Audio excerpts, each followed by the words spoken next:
Good evening, everybody. I'm so glad to see so many of you on Zoom.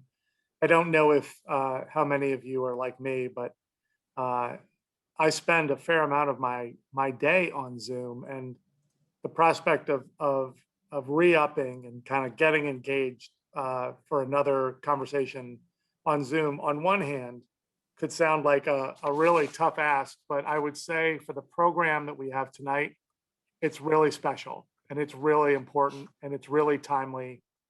And more than anything, before we even talk about the content, I want you to know how proud I am of uh, the opportunity to serve this mission at this critical juncture in our region's history. Listen, we are all in a time where we are trying to hold on to hope, and there's so much to be hopeful about.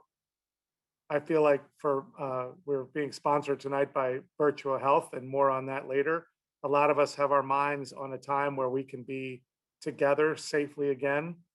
But even through the time where we had to be apart for our own safety, we really did come together in powerful ways to help our neighbors during a critical moment, a once in a century pandemic, where we really needed to lead and we really needed to listen and we really need to pay attention to what it is that we are being invited to do and become in a critical juncture. So I want to welcome you and thank you for joining us tonight for what I know will be an impactful evening. I hope as we greet you in this virtual forum that you and your families are in good form, staying safe, and are experiencing good health. My name is Bill Golderer. It's my a source of great pride that I've been invited to serve the mission of our community's United Way to meaningfully and measurably reduce poverty in our region and expand opportunity and see that flourishing is within reach for all. I want you to know that you're going to have an opportunity to experience an incredible insights and perspective of Darnell Moore, as well as representatives of four of our Camden-based community partners. United Way is proud to present this evening and to be a part of a 100-year story in this region that is just beginning. Your support has enabled us to show up through crisis after crisis and to seize upon opportunity after opportunity, something that we can be very proud of as we celebrate our 100th anniversary season and look forward to our second century. But without your support, we could not have achieved any of this. Now, before we dive into tonight's content, I want to take a moment and acknowledge one of our newest board members, Dennis Pullen from Virtua Health. He serves there as president and CEO, and for his lead sponsorship on behalf of Virtua Health for tonight's event, I want to extend deep thanks. I also want to recognize one of our more experienced board members, Fran Malcolhill, and all the great friends from Archer and Griner for their generosity as our corporate sponsor for this event. Without their support, we couldn't bring you this kind of event. And I feel like we just can all acknowledge what an incredible gift it has been to all of us. Now, Dennis could not make it tonight, but he did bring some words. And I can't wait for you to get to know Dennis as I have over the last several months. What a gift he is to our region. Hello, I'm Dennis Pullen, President and CEO of Virtua Health and a board member for United Way of Greater Philadelphia and Southern New Jersey. Thank you for joining us, and thank you to the United Way for hosting this event. Tonight's conversation is all about Camden, and soon you'll hear from a number of remarkable people who live and work inside the city. Virtua Health has served the healthcare needs of Camden residents since the 1880s. It wasn't called Virtua back then, but the core principle remains the same. All people have the right to affordable, accessible, and quality care. Social determinants of health, the conditions under which people live and work, greatly influences health-related behaviors and outcomes. In other words, to improve the health of a person or a city you must consider the many variables at play. Matters of housing, transportation, education, and employment all contribute to quality of life and even life expectancy. That is why at Virtua, we are committed to making fresh, affordable foods more readily available through our Eat Well program. After all, healthy foods are the foundation for healthy living. It's also why I'm excited to serve as a founding member of Governor Murphy's Healthcare Affordability Advisory Group, which aims to improve the lives of children, seniors, and other vulnerable members of our community. Purposeful, meaningful medicine requires us to view everyone as an individual and to provide outreach services to those who face systemic barriers to care. When it comes to equity, in healthcare or otherwise, it's crucial that everyone has a voice. And that's why I'm honored to introduce Darnell Moore. Mr. Moore was born in Camden and attended many of New Jersey's best schools, earning 2 master's degrees. He's the author of No Ashes in the Fire, a memoir I know many of you have read in preparation for this event. He's also working on a new book, something I'm hopeful we'll hear more about tonight. As I see it, 2 things are necessary for advancing change in society: those who are willing to speak up and those who are willing to listen. Mr. Moore is someone who speaks up, and I, for one, am eager to listen. So let's get started. Thank you, and enjoy the discussion.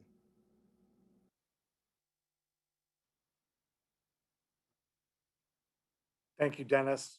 And thank you, Virtua Health. Thank you, Archer and Griner, for your leadership and your commitment to our region over decades. And I want to thank all of you for joining us tonight, for your continued commitment and your support for your United Way and for our community. It's my privilege to introduce my colleague to you, Suzanne O'Connor, who serves as the Senior Advocate for Trauma-Informed Care across our region. Before anyone was talking in our region about trauma-informed care, investments were made by great visionary leaders in our community, including Carol Hoscravano, to ensure that trauma-informed care was the practice of our communities, especially when talking about poverty.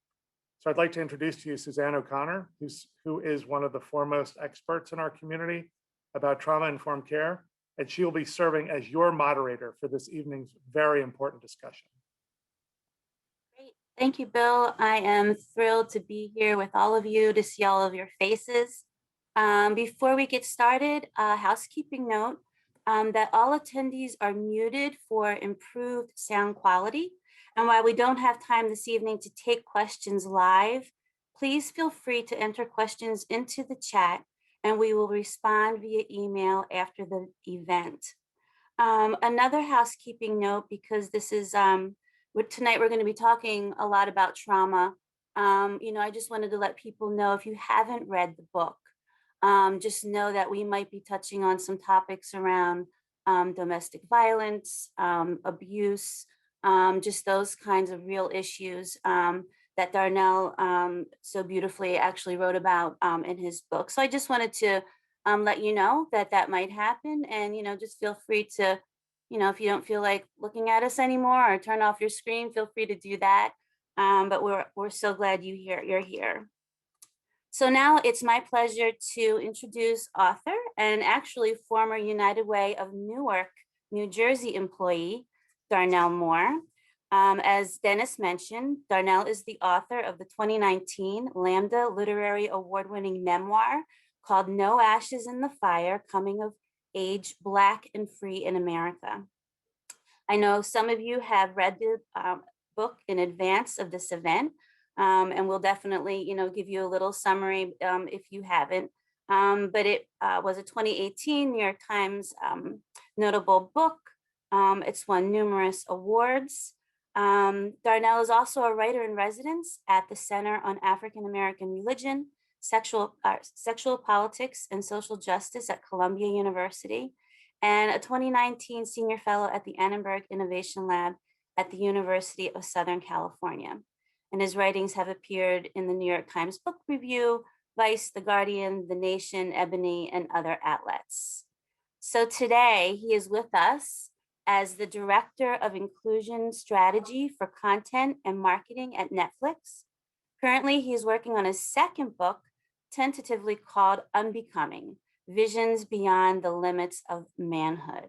So welcome, Darnell. Perfect, you unmuted yourself. So for the folks that haven't had a chance to read your memoir yet, this book really is a true gift and a must read, especially if you're a teacher or in social services. Anybody should really know the story of Darnell's childhood.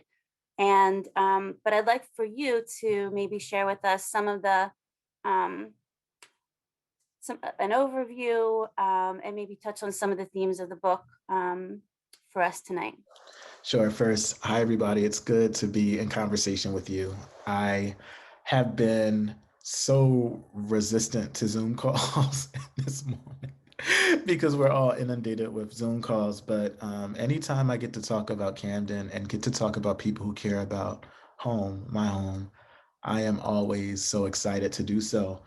And I think I would be remiss to not name that we're having this conversation as so many people have turned their attention to the killing of Dante Wright in this moment. So I want to just say his name and also acknowledge what's happening in the world as we're having this conversation in the middle of a pandemic of which we have never, ever experienced, some of us, in our lifetime. So just acknowledge that. But the book, in so many ways, was a homage to my home. I grew up through many generations. Our family has been through about 3 or 4 generations in Camden.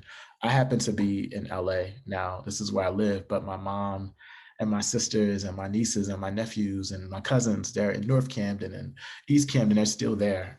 And so in so many ways, this is a place that is still home for me. One of the things that I've always recognized as a very inquisitive kid growing up in Camden City Public Schools, who was reading the Courier Post, who was looking at the ABC News, Channel 6 and all these things, was the way that Camden had been represented. Almost always represented as a place that was sort of bereft, absent of virtue, absence of goodness. It was talked about as the glorious place that was, right? Walt Whitman's once invincible city that somehow lost its illustrious quality because of the Black and brown working poor people who lived there post its industrial sort of specter in the world. And I've, because I was an inquisitive kid, I'm like, the story sounds very much the same. There's this narrative that Camden is the ghetto, it's the hood. And it's mostly that way because of what is sort of what I recognize as a cultural depatholization, just this idea that it was that way because of people like me and my mama who lived there. And I was in search of different narratives. I never read books from K to 12 from K to 12 schooling that actually centered on Camden. I didn't see people like myself represented in any of the stories. But yet, besides Walt Whitman, no one ever told me that authors came from Camden. No one pointed me to their stories. And I was invested in pushing back against a narrative that had become something of a prevailing storyline for folk like me. So this book was in many ways an intervention in that work. It was me saying, let me offer another window or optic into the place that I call home, and also rewrite in a way that scholars like Howard Gillette, who is a Rutgers scholar, did. Let me offer another way to think about the city. The city didn't just become what it was without any calculated political moves that were made by folk with proximal power in the city. It is a city. It didn't become a quote unquote hood because of Black and brown working poor people. There were calculated decisions that were made. And I wanted to unearth those in ways that others had done. And lastly, I'll say it was a love letter to my family.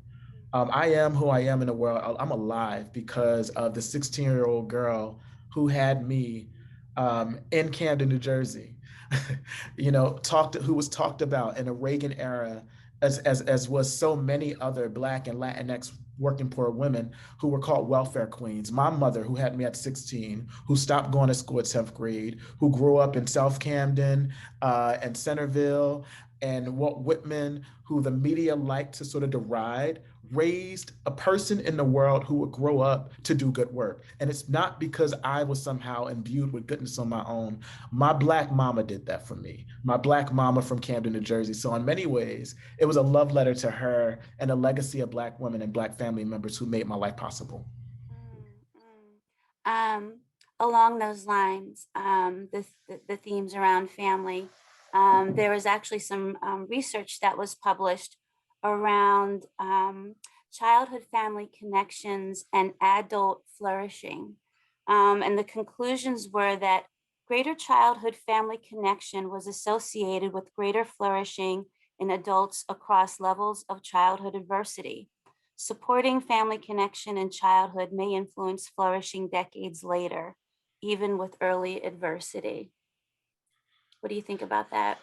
The first thing I want to say, one of the things that I always love about home and talking about Camden is, and this is probably a lot of people's stories on this call, family in so many ways, we redefined what family meant, right? There's an idea within the context of the US where we understand family as merely biological. You know, but I grew up on streets where everybody was your play cousin, everybody was your auntie. There were so many people in my house, and I'd be like, well, who is this person related to again? And even if there were no blood relation, I came from a family whose home was always full of people because they were not the type of people to let someone on the opposite side of their door who was in need go without getting help. So family for me, and I just want to reframe it, is not necessarily who we are connected to because of biology. Family for me is sort of found family, the family that we can grow ourselves. Sometimes they're connected by blood and sometimes they're not. All that to say, I also know what was true, and I tried to get at this in the book. And even while we grew up in South Camden on Broadway, not too long after the trash incinerator and all these other government accoutrements were put in our neighborhood because the suburbs didn't want them, or because of really calculated political decisions that were made because of it. And I often say with regards to family, we may not have had a lot in terms of how we begin to assess familial success, ability to sort of be on paths of uplift. We didn't have a lot of money. Not a lot of our folk were graduates of college, but we had a lot of love. We had a lot of love. We overflowed. Our home overflowed with love in ways that we lacked material resources. But the type of family I grew up with was a type of family that would literally get out of their bed or move over in their bed so one or two other people didn't have to sleep outside or sleep on the floors. The type of family I had was a family that would make really big pots of food because they were aware that there may be somebody else in need. Now, as a child growing up, I really wasn't understanding what they were teaching me. What they were really teaching me was the importance of radical love and radical care in a society that teaches us about individualism and sort of success as being something that we ought to attain for ourselves.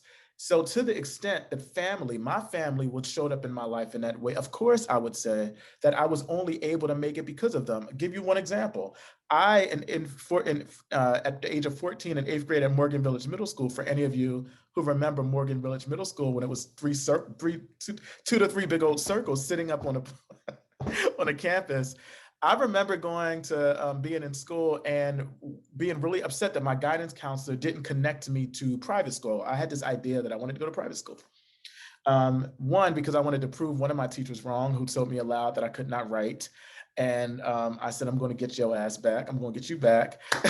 I know you're the person that gets the kids scholarships and get them into private schools.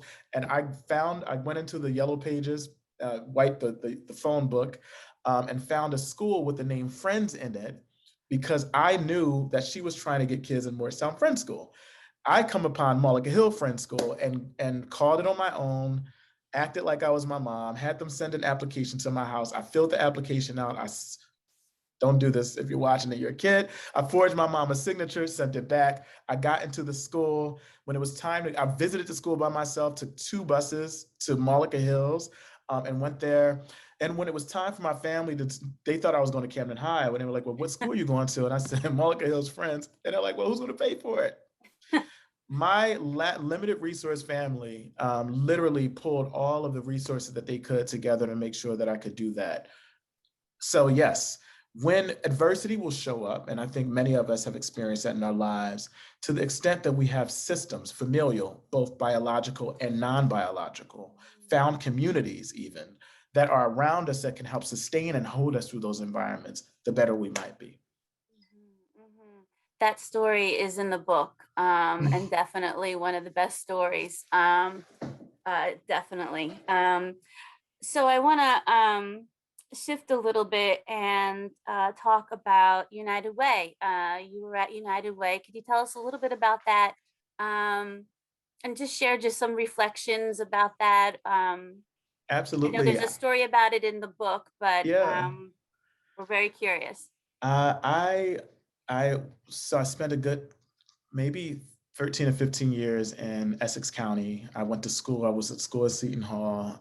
Decided to stay there for a few years. Came back to Camden to do work at a school. I taught 8th grade there. I was a therapist in group homes at Center for Family Services. Became a director of a few of those group homes. And was going to graduate school, and then moved back to Newark and found myself really desiring to be present for that community. In so many ways, a lot of the work I did over the course of 20 years had much to do with my being raised in Camden. I had a deep desire to center my work in places that where I like to say those who exist on the edges of the margins live. And when I say edges of the margins, I don't mean folk who are not contributing to the greater good. I'm not saying that these are folk who need saviors to come into their communities to help them. I'm saying people who, because of systemic inequity, structural issues, from racism to economic disenfranchisement, to housing discrimination, to queer and trans antagonism, to sexism, to et cetera, live. I wanted to be in spaces where we can undo and unravel those things. And Newark was at home for me. It was where I learned how to organize. I was an organizer on those streets. The legacy of organizing there had attracted me, and I ended up working at United Way because I wanted to be in a position to somehow shift some of it. I wanted to play a part in where resources were being allocated in such a way that they can shift communities anew. So United Way of Essex and West Hudson is where I was. I will say the president of United Way at the time, Keith Green, became a mentor to me. I was a young director. I had big ideas, always trying to start Were you in the trouble. community impact department, or were you in I development? was in the community impact department, initially as an associate director, then as director, and was responsible Nice. for reimagining how we were going to organize our funding output in accords with United Way overall. So it was great work. I learned a lot there. I really learned what it means to show up not in community as folk who see themselves as somehow doing something for other people, right? Like as folk who see themselves as positioned in sort of that white parachute falling out of the sky, falling into community saying, hey, here's what I'm doing for you. They taught me that in order to do this work, we must also see ourselves as part of the community, as part of the work, and as also complicit in sometimes in the issues that are taken up in the community and undoing it. That's what I learned. Yeah, I was going to ask you, what role we can play as a United Way and what kind of influence, during this period of time. And, Yeah. actively learning about these issues. I mean, my short response is I use this, I say this a lot. there's a way in which people who I believe care about other people and who care about transformative justice and who care about economic justice and who care about the betterment of our communities have been really good at naming. It's a metaphor, so roll with me. I'm a writer, so I like to use metaphors, but we're Go for really it. good at naming whose feet are on our necks. In other words, it's really easy for us to analyze how we individually or structurally can be impacted by things, be it racism, be it economic disenfranchisement, whatever the case may be. I say the real work is being able to name whose necks our feet are on. Get the difference? We have to move from have an analysis that says these are the feet that are on my necks to, okay, here are the necks that my feet are actually on. Naming ourselves, being self-reflective enough to understand how we show up in any given space, and how, because of how we show up or who we are, our various identities, even as we commit to doing the work, how some of us have good access to doors that can free us up for safety and resources, and some of us operate in spaces where we have limited access to those doors. It's being able to name our access points, our privileges. That is the work. And then after you realize that your feet are on somebody's neck, you got to take them off. That's equity. That's material equity. It's not just the talk. So that's what I would say the shift in sort of philanthropic nonprofit culture has to be. It isn't just about me showing up to help. It's about me looking in the mirror and asking of myself, beyond the resources I can give, what do I need to do? What are the monsters? What are the things? What are the privileges? What are the access points that I have? How might I be complicit, unawares or not, in somebody else's oppression? And what can I do to stop that? That's the work. Right, that's the work. Exactly. We only have time for another question, and then we're gonna Sure. move to our panel. So right now, you are the Director of Inclusion and Strategy. Wondering if you could share with us maybe what you might be working on at Netflix? I What's will coming next for you? Any projects? meetings and meetings and meetings and Yeah. meetings and meetings and meetings and meetings. I think I will speak broadly to why I'm grateful to have, like, as a young person growing up in Camden who loved television, loved film, and who may even have had dreams about either appearing on screen, which in some ways I have been able to do, or create works, and even be in Hollywood. Like, to be in Hollywood as an executive who in so many ways has a part to play in who gets to be seen or not, whose stories get to be represented or not, on screen, means a lot to me. So I will say I look forward to the continual impact that me and my team can make in this little small part of the work that we're trying to do it, and happy to be part of a class of Black creatives in Hollywood at this moment, who black creatives, queer and trans creatives, women creatives, Indigenous and Asian American creatives, who are really trying to shift the table, and not even shift it, break it down and build new ones, right? And shift domains of power. I'm just happy to be doing that work and to be doing it as a child of Camden. Got it. When you said you were in LA, I was like, oh man, you left. And now that I know what you're doing, I'm like, oh, you're exactly where you need to be. It's okay. So thank you so much Sure. for that, for some of those calls to action and that inspiration. Really appreciate it. So Darnell's gonna stick around, and we're gonna be shifting to our panel. If you read the book, and you know, we're listening to our conversation here, you know, definitely we brought up trauma and adversity, and that is something, as Bill mentioned, that United Way has been doing for over 10 years, is bringing that knowledge and awareness to different sectors and communities. And what's really exciting is it's not only just the training that we get to do, and we really have a way of having folks get their expertise and go back and work in their organizations. But there's a lot of coalition work and advocacy work that's happening around trauma. And right in Camden, you might not have heard of this, but there is a group called the Healing 10. It started out with 10 organizations. There's more now. I don't know the exact number, but all of the organizations that are with us today are part of that Healing 10. And it's a group of providers, agencies who are committed to having their organizations become trauma informed so that Camden communities and all of the services are aware of the root causes when children can be challenging, when adults are hard to work with, and then what we can do about it. And so I'm really excited to welcome this special group. In addition to the folks you're about to meet, I also just wanted to thank Dan from HopeWorks and Kristen from Lucy. When we were talking about doing this event, I just wanted to share this story. It was Dan and the group that brought up the fact that the panel that we had, could be more diversified.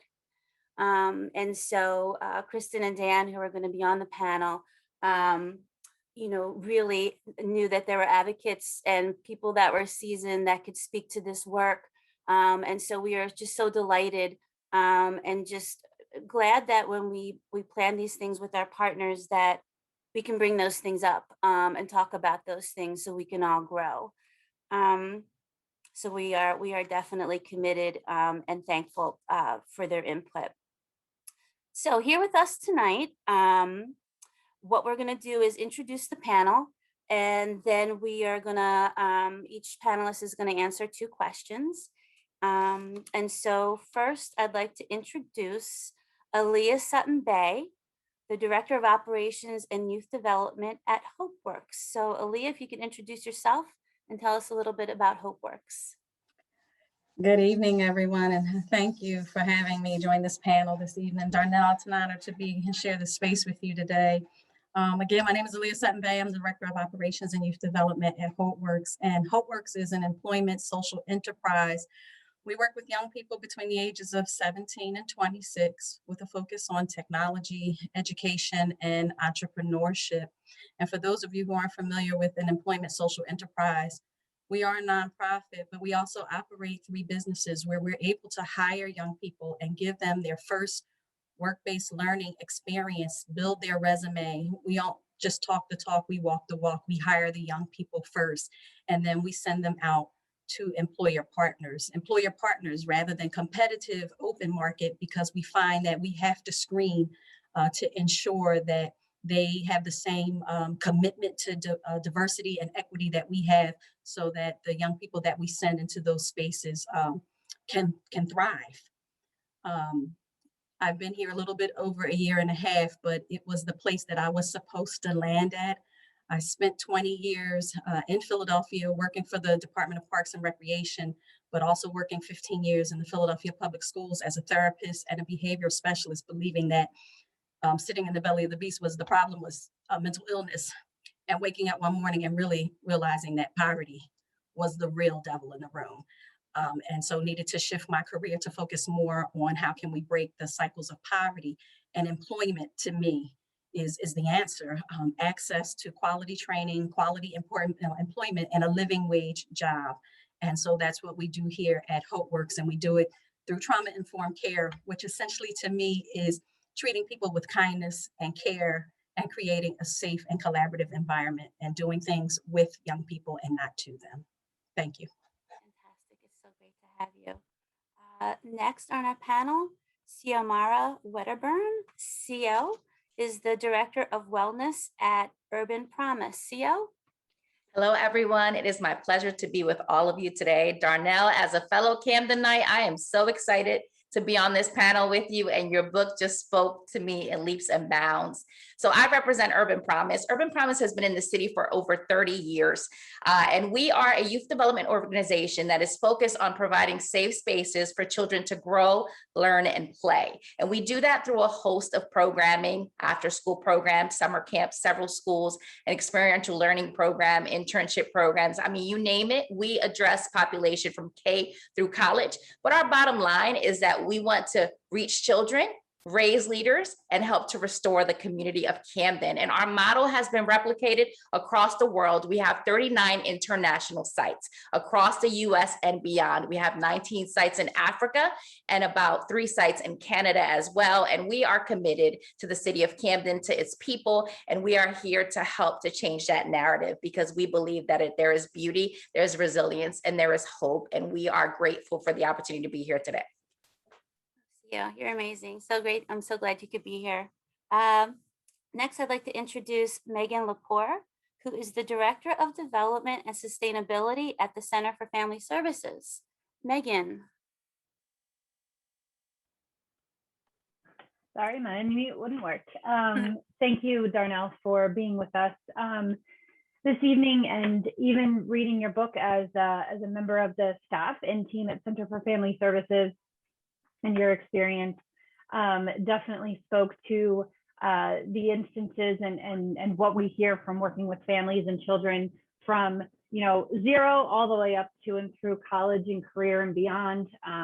Working with grandparents who are finding themselves as parents and really trying to, with 100 years in the community, build trust, really retain and sustain those programs and services are one thing, but it's the relationships and the trust that we create with those families to say that we are here with you, we will meet you where you are, and we will help you define what success means for you and your family.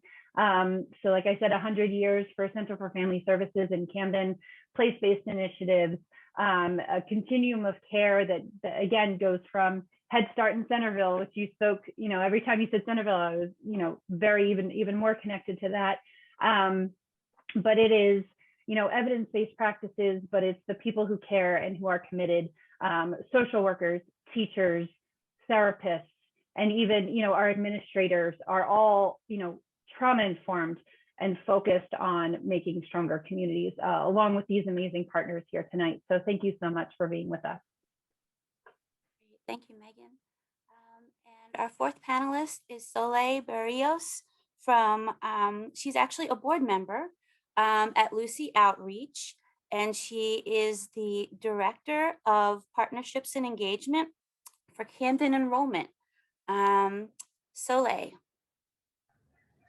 Thank you so much, Suzanne. And again, ditto to what Theo said. I'm so proud to be speaking on a panel. So proud of you, Darnell. Honestly, I don't know you, but just growing up in Camden and having someone showing out and letting everyone, the world, know that we are great. I love it. Thank you so much. Yes, as Suzanne said, I am an East Camden kid. Raised here since I was 4, came here from Puerto Rico, and have been touched by a lot of the organizations on this panel. I was fortunate enough to run into Urban Promise. I grew up in a very strict Christian household, and though that was the only program in the city my mom felt confident sending me to. But was super just fortunate to see all the exposure that Urban Promise opened doors for me. And then was fortunate enough to work as a college success coach at HopeWorks, where I became trauma informed through Lakeside Global Institute. And that in itself changed my life. And so my current role now, I serve on the board for Lucy Outreach. I also serve on the board for St. Joseph's Carpenter Society. So definitely keeping it in East Camden. But I wish I would have found Lucy when I was younger as well, right? Lucy is a great nonprofit youth development nonprofit that focuses on youth from K to 12, offering college and career readiness, as well as just a ton of exposure to our youth in East Camden that they wouldn't get otherwise, on top of just mentorship and a ton of other great stuff. And so my current role as a Director of Partnerships and Engagement, I am basically working with the Camden City Unified Enrollment System. So we do have about with our private pre-Ks, we are a little under 52 schools. So there are a lot of school options. And I love Darnell's story, right? Because before it even existed, families wanted school choice. Families for school choice and maybe doing it in ways that wasn't conventional or had a legitimate process, right? So now that's what we really are pushing. Of course, before we existed 5 years ago, there were different deadlines, different applications, and it wasn't a fair and accessible process for everyone. So now we have one process. We manage a hotline. All of our reps are bilingual. Parents can apply over the phone, in person, or online. And something I was telling Susan that I took with me is I made sure my reps were trained on active listening as one of my trauma tools. And it's been very impactful. We're making sure that families are getting connected to whatever resources they need, regardless of whatever their enrollment questions are. Happy to be here. So great to have you. So this is how we're gonna do our panel questions. It's going to be a two-parter for the panelists, and then Darnell is going to answer the same question. So this is how it's going to go. We have the first question is, how do you feel, and this is for CO and Aaliyah, how do you feel that your work intersects with the challenges that Darnell faced growing up in Camden? And what tools do you work with youth and young adults that address these challenges? And then also, we want you to also answer the question that everybody's going to answer, which is looking at the future for youth and families in Camden. What are the opportunities you see? And what are the bright spots in Camden? Tell us about any good news on the horizon or any efforts that take place that you believe will have meaning and lasting impact. And so let's go to CO with that question, that first question around, how do you feel your work intersects with the issues that Darnell faced? Yeah, so I think many of the challenges that Darnell talks about in his book are still present in our city today. You know, they're challenges that our families grapple with each and every day, and challenges that are honestly have been exacerbated by the pandemic. Right. So for families that are working or dealing with trauma, healing from their trauma, for families that are dealing with let's say it, most of our families are dealing with the systemic issues, the inequities in the system, the inability to access healthcare. Right. When you look at the pandemic, those things are now, a greater need. Right. So a family that once had, some stability is now, facing an even greater need for stability. And some of those things aren't changing. And so as organizations working in the city, I think our main priority is really, how do we show up? How do we show up in this climate? How do we prioritize the well-being of our families? How do we do this in a way that says we care about you, we honor you, and we're here to walk life alongside of you, right? We recognize that this is hard space. And so how do we show up? And part of that is, the way we do it, first and foremost, is building those connections, right? Maintaining those connections. We've been in our homes, isolated, but we had to pivot and say, okay, well, how do we stay connected to our families? How do we still show up? How, do we keep our doors open? And for us, it meant making sure that our food pantry stayed open. I couldn't access food in my suburban neighborhood where I live now. And so how were families in the city going to access food if the food pantries didn't stay open? So simple things like that, but also very intentional, smaller things like phone calls to students, dropping off survival packages to their homes to help them have ways to manage their stress, to deal with what we're experiencing. So it's building those connections, right? Among agencies, with our families, with our children, having our children be able to maintain those connections with each other. So having check-ins, prioritizing check-ins as part of the school day. So every week we connected with every single student in our community, right? And was that hard? Absolutely, it was hard, right? Sometimes it meant, chasing a parent down, dropping a letter at the doorstep saying, hey, we miss you. It meant getting creative. It also meant finding different ways to connect in a way that was safe. The other thing is that we as an organization have this commitment to cultivating leaders, right? And so how are we doing that? We continue to do that by creating opportunities and creating access. For our young people, it's not just the idea that you're getting a job. It is your first job, right? You're looking forward. We have these rites of passage from K to 12. And one of the things that our 8th graders look forward to is, oh my goodness, I want to be able to be a street leader next year. I can work at a camp. And so it's their first job. So we're first meeting a need, but then it is also what comes with that job. There are enrichment opportunities. There's access to things like college tours. You can take a theater class, a dance class, right? You have opportunities to begin to explore your identity, because the reality is, and Darnell talks about this a lot, identity. As long as children are growing up and adolescence is a stage, we will all struggle with identity. And so we create a place, a safe place, where these young people feel a sense of belonging, where they are allowed to be themselves, where we embrace them as who they are and what they bring. And we don't define success for them as, oh, it's college. No, well, what does success look like for you? And how do we support you? And how do we help cultivate what you need, right? How do we help you to build competence that builds the competence that leads to resilience, right? We talk about adverse childhood experiences, we talk about trauma, and we talk about ACE scores, right? And many of our children do have high ACE scores, but that can't be the end of the conversation. The conversation has to continue, right?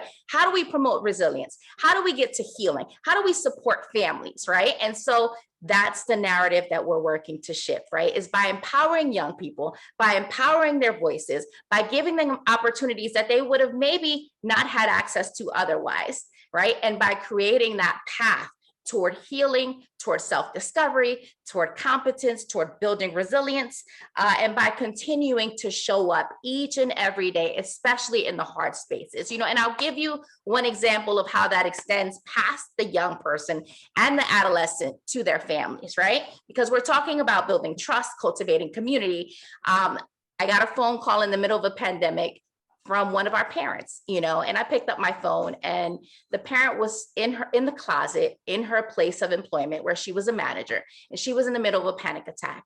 And she said to me, CEO, I didn't know who to call. I know you work with my daughter on her anxiety. I really need some help. And she was literally in the middle of a panic attack. And I was able to talk with her for the next 30 minutes and help her de-escalate and help her work through that situation so she could go and face her team, because the fear of what was going on in the store where she was managing had overtaken her. And that's just one way that trust is cultivated, and that relationships are cultivated, and that families go from, go to this place of being able to trust us as organizations, right? That are able to show up in these spaces for them. And we begin to mitigate, this idea that asking for help is taboo, this idea that mental health is taboo. And we begin to create safe spaces, not just for the young people, not just for their adolescents, but also for the extended family, where this work can happen, where healing can begin. And so those are some of the ways that we show up in this landscape. Amazing. You guys have been around for so long too. I mean, you can tell the quality of what you do. So grateful for you. Aaliyah, same questions. Sure. Very much like the work that CEO is doing, a lot of the same things. So I'll try to focus on some of the things that we do different, but definitely safe spaces and access and opportunity.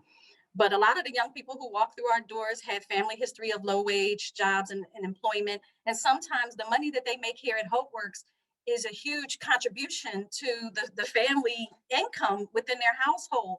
And so that history of limited access to employment and quality educational opportunities affects the young people. So one of the things that we do is employment, and we pay the young people. We show them that the time that they spend here is valuable. So our training is paid. We don't ask them, yes, give up 8 hours of your day and I'm going to train you and I'm going to pray that I can find you a job. No, there's a job on the end of our training, which makes our program very different. And we're going to hire them, and I'm going to hold on to them until I can guarantee them a living wage job. But one of the things when I got here too was asking the question, are we a welcoming space? Black, brown, queer, transgender, LGBTQ youth, they have never had welcoming spaces. And so when I got here, we did a self-assessment. Where are we? So we did a self-assessment. We sent it out to everybody. And we found that we were somewhere around tolerant and sensitive when it came to a welcoming, inclusive space. And so our charge was, how do we become a welcoming space? And what is it that we need to do to become a welcoming space? And it's still a project in motion. And it's always, you have to think of yourself as not where I'm going, but I'm becoming all the time. I'm constantly growing in this space. Yesterday, I was doing an intake with a young person and I was proud. I said, well, we're in inclusive environment. I got this. And I asked for preferred pronouns. And what we didn't realize is in our intake, it still was limited. We had all of the pronouns, but I asked this young person, I said, in your preferred pronouns? And the young person said, he and they. And I didn't have an option for that. And so that takes me back to the table to refocus. And so we're constantly changing and growing and meeting the needs of young people to ensure that we have an inclusive space. And so when you talk about things that are on the horizon with the Healing 10 and with the work that we're doing with we have a youth healing team that goes out and trains other organizations on how to use trauma-informed practices to create safe and collaborative spaces, not just in the workforce for the young people that we serve, particularly in nonprofits, but the people who serving the young people. We are all bringing trauma experiences to the job. So how do we create a healing space for everybody and not just focusing healing the young person or the person that's sitting in front of you, but for everybody in that organization so that the agency is healed, the agency is trauma informed. And so we do that. How we do that here is we have huddles every morning. When I was a high school teacher, I wish we had a huddle every morning so that young people could check in and say, hey, I'm not feeling it this morning, so really know your mama jokes today. I wish I had that opportunity to do that with my class because it would have prevented a lot of infighting and going on.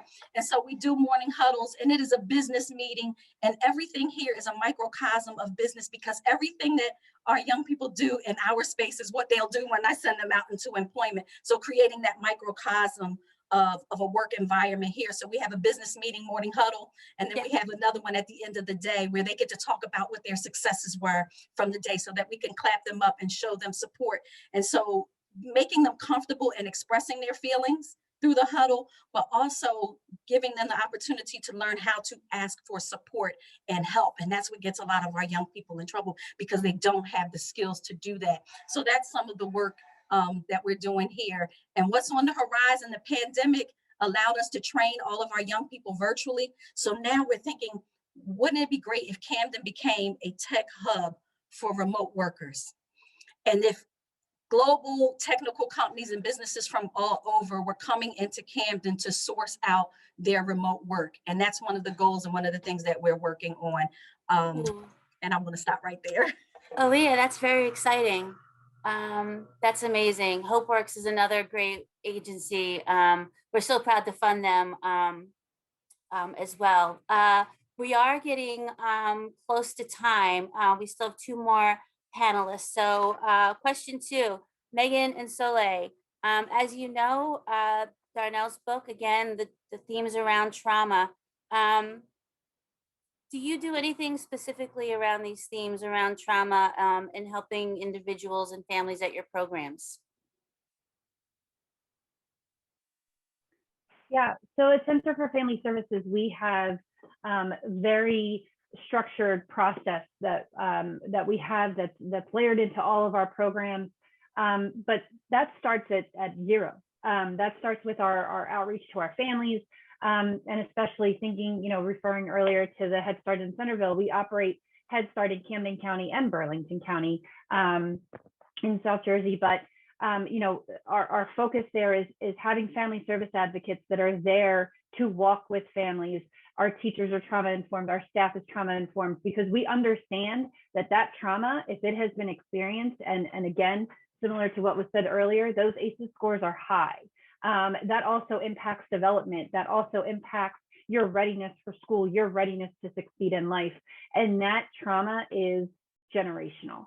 So when our kids see and experience death, violence, any sort of trauma, it's going to perpetuate in their lives if we don't have the tools if our staff doesn't have the tools, but more importantly, if we're not sharing those tools with the family, if we're not passing those along, because us walking away with those tools does nothing for those kids and families. And that will not strengthen them, and that does not fulfill anybody's mission, especially those on this call. So, gratefully to the United Way for our school readiness investment, they have helped us to build out that structure, to train our staff.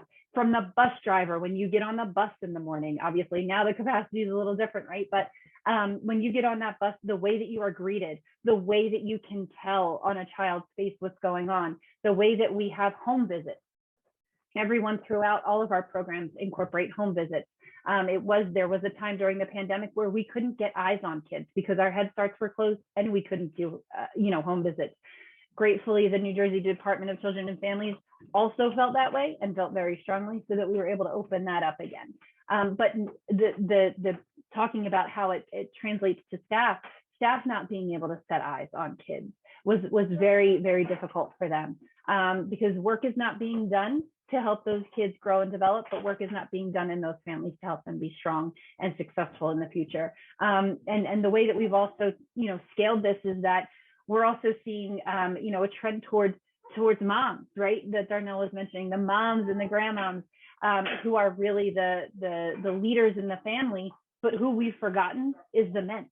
We have forgotten father figures. We have forgotten fathers because they are seen in a certain light. They are, justice involved. They are not providers. So we just got a federal grant that we are happy to have also the support of the United Way in this, as well as other partners in Camden, some of those who are on this call, to really focus on strengthening the role of males, not only in the lives of their children or in their family as uncles, as grandparents, but also in the community. We are building a full structure so that we can help to invest in that role, because that is a source of trauma for men as well as all aspects of that family. But when we can strengthen that man, we can strengthen that family, we can strengthen that community.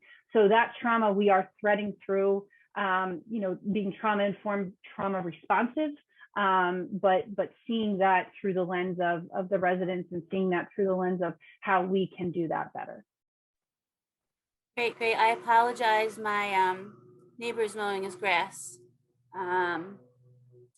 So let's go over to Soleil. Yeah, so I think there's still a lot of places for us to grow and to learn, right? And this is always going to be a continuing space, right? Like, I think one of the questions I was always pushing on at Lakeside was like, oh, is there any book I can read on community trauma, like the community impact as a whole? And it's still so new, right? Like, there wasn't much they could direct me to read. But saying all this is, Lucy is working towards becoming sanctuary certified now. They're doing the one-on-one program with Sandra Bloom. And if you don't know her, she is kind of the queen of all things trauma informed. So we are going through that process now. And Lucy is still pretty young compared to like places like Urban Promise. And so we were very much just trying to find our forever home, which we finally have.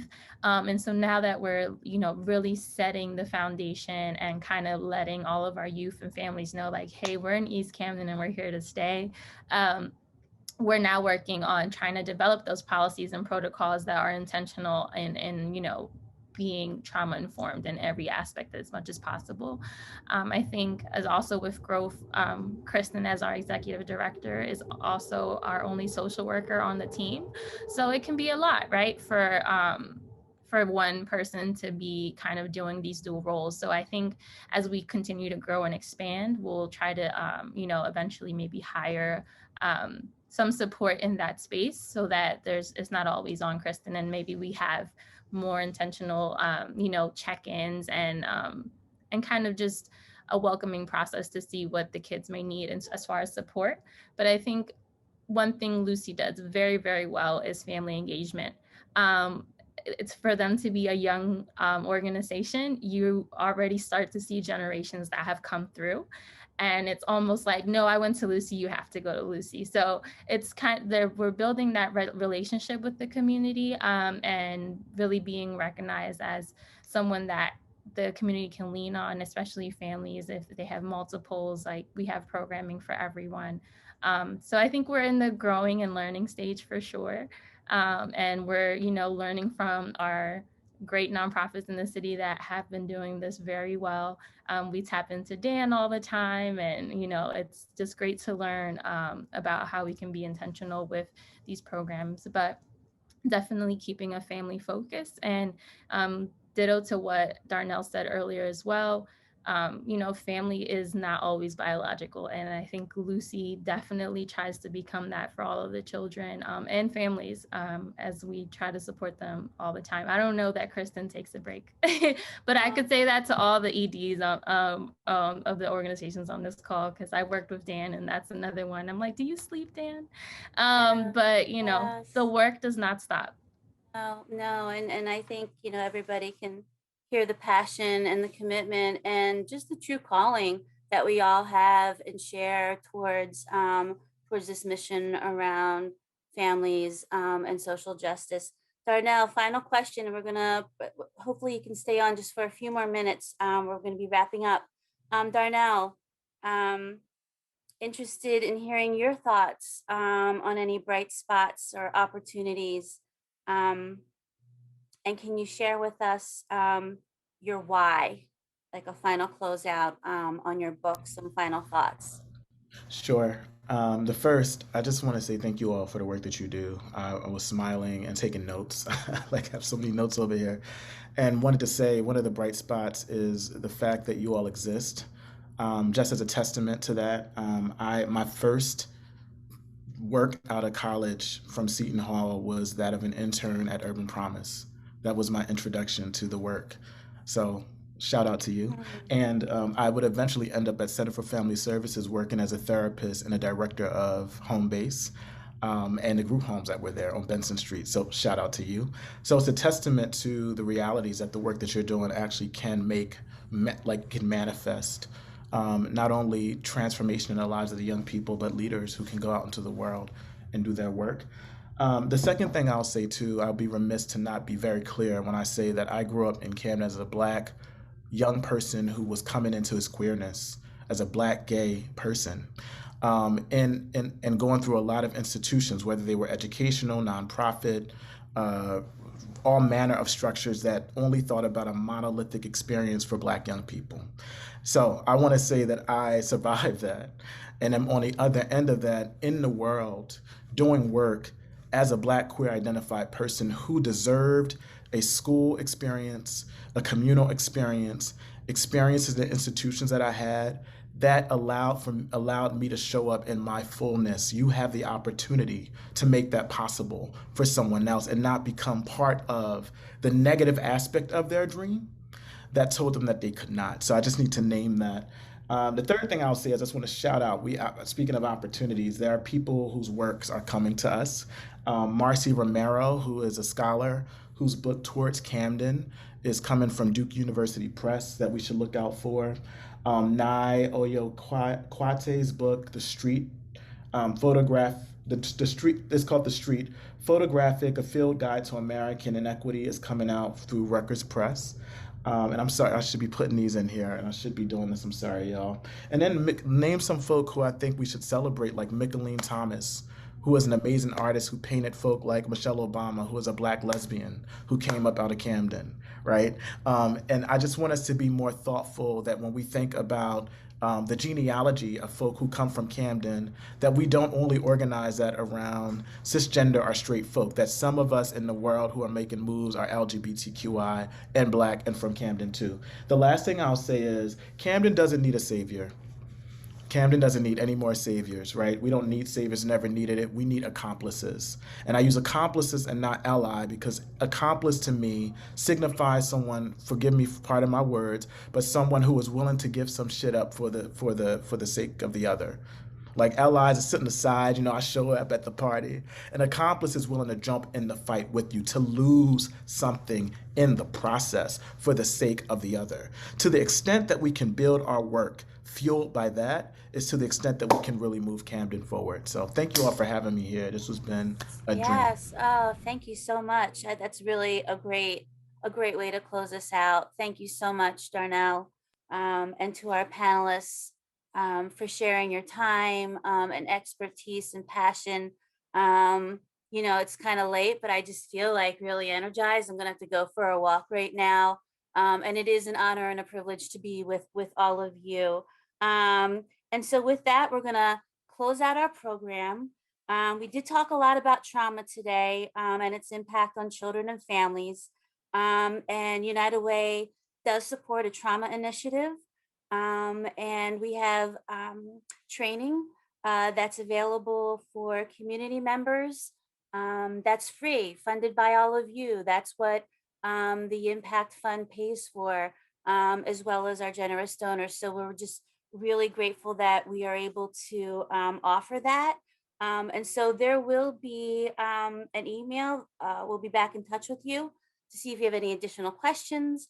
We did record this, so I think some of the folks and books and resources that Darnell mentioned, we would love to include, so people might be able to follow up if they didn't have a pencil and was unable to write anything down. We'd like to thank Virtua Health and Archer Law. You're grateful for your commitment to Camden and Southern New Jersey, and to us, your United Way. Thank you so much for sponsoring this event. Darnell, thank you again so much for your time and for all the ways that you've used your childhood experiences to give voice to the voiceless and to be an advocate for those who need it the most. As a thank you to Darnell and in recognition of the important work of all of our agency partners today, we will be making a small donation to each agency represented tonight in Darnell's honor. We are so proud to work beside all of you to make meaningful change in our community and to create a more equitable future for our neighbors. Thank you to all of us who joined this evening for your time, your attention, your leadership, your commitment, your vision. The work that we do is all possible because of you. I wish you all a lovely rest of your evening. And just a quick shout out to Liz and Alex who are behind the scenes that have been just incredible in supporting all of this work at United Way. And with that, I wish you all a very lovely evening. Stay safe and stay well. And good night.